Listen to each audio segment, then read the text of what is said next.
About 8 years ago, I was starting to be asked to speak to new student orientation programs. And as I was putting together, as this is the things I'd like to talk about, I decided to ask the people on Ripples, who were largely people who I met in college leadership conferences and other places that I spoke. I asked them this question: what advice do you wish you would have received your first hours, your first days on college campus? Or what advice did you receive your first hours or days on campus that you wish you would have actually followed? And 350 people responded. And what I did is I took the time to sift through all the information and put it into categories. And there were 4 main categories of advice. And so I am going to very quickly share all 4 pieces of advice. And the first one is so obvious, and it's asking questions. It is shocking how hard it is for a new student to ask questions. What's your theory as to why students are hesitant to ask questions? They're too cool? I'm sorry, what, back there? Hold on. They don't want to look stupid. Absolutely. Gold stars to her for that. That was exactly right. You're afraid of looking stupid. And let me tell you, let me eliminate that fear from your mind, because your biggest fear is that you're a stupid freshman. And let me take care of that. You are a stupid freshman. You don't know all the information that you need to know. You're not supposed to.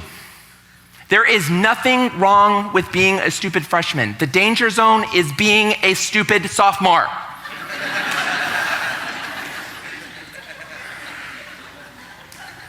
I mentioned in the last session about I had a roommate, my first year at college. My roommate was a sophomore, and I thought it was like getting a Yellow Pages in my room. He would know everything. But he had been someone who didn't venture out very much, went home every weekend, and one of my early questions for him is, where is the snack bar that somebody had told me was really close to our residence hall? And his answer was, what snack bar? And he had lived in the same residence hall on the same floor all last year, and probably less than 3 buildings away was a snack bar that he didn't know about. Asking lots of questions. These fantastic green-shirted people that tomorrow will become what color-shirted people? Very important. The first session, people they were great with the green shirts. The next day they're like, They asked a blue-shirted person, can you find a green-shirted person for me?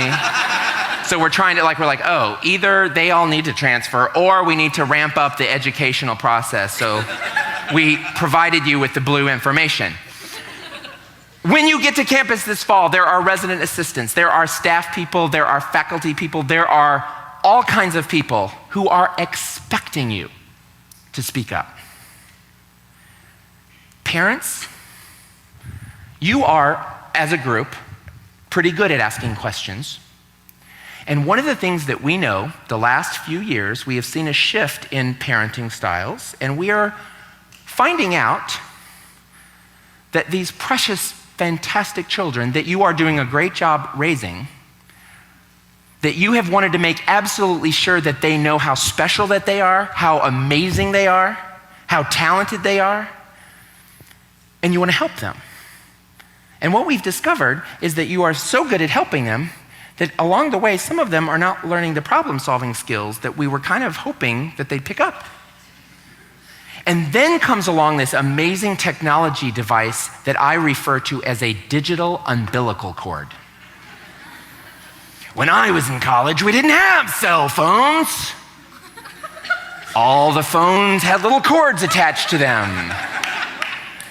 We didn't have voicemail, we had answering machines. Back when I was in college.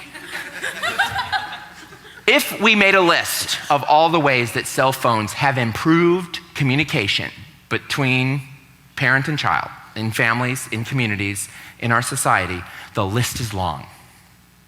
What we are discovering, that if your kid has had a cell phone from junior high or high school on all the way, the relief for you to know that at any point they can call and there's this emergency lifeline if we need it, that they've gotten so good at doing it, that our first-year students land on college campuses all over the US. I noticed this at big schools, little schools, all kind of schools, they have a question, what do?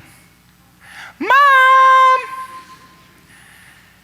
And what we know is that parents are so happy to hear from their baby that they don't say, who's a good person that you need to ask? They're like, I'll find out, honey.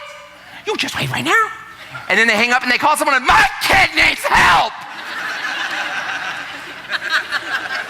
It's an emergency. What time does the bookstore open?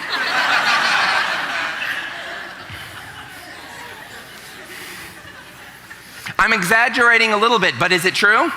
Yes. And so one of the things that I encourage students, new students, to make sure they're asking questions of people who are here. And parents, do yourself and do your students a favor. If they call, don't answer, there you go. I know some of you are not gonna have this problem at all. Some of you have like already planned to change your number. Actually, I know some people that came to orientation without their parents, you notice at first when they start coming to register, I can see some of them feel kind of like, oh wow, I don't have anyone here. And then after they're here an hour, they're so relieved because they see the parents. Some of them are like, honey, come here right here. You got some smudge on your face. You know we love you. We're gonna miss you. Sometimes we've got some attachment issues going on we need to work on. But sometimes we find out that parents are doing that because they think that's what their kid wants to see. And let me assure you, I speak to lots of campuses and orientation programs, especially in the fall when people land on campus and their parents are dropping them off. And a lot of times in the residence halls, carrying this stuff in, walking around, the parents are just, honey, I just can't wait. Out in the parking lot, completely different story. Parents are like, woohoo! Freedom! We're gonna have sex tonight! Woo! Uh-oh, some of you are nervous and uncomfortable. Like you didn't know. That's how you got here. Wow, that really made some of you uncomfortable. I apologize. Your grandparents have sex too. What? That wasn't even in my notes. I don't know where that came from. Nowhere does it say mention grandparents have sex. I don't know. Note to therapist, deal with that. Okay.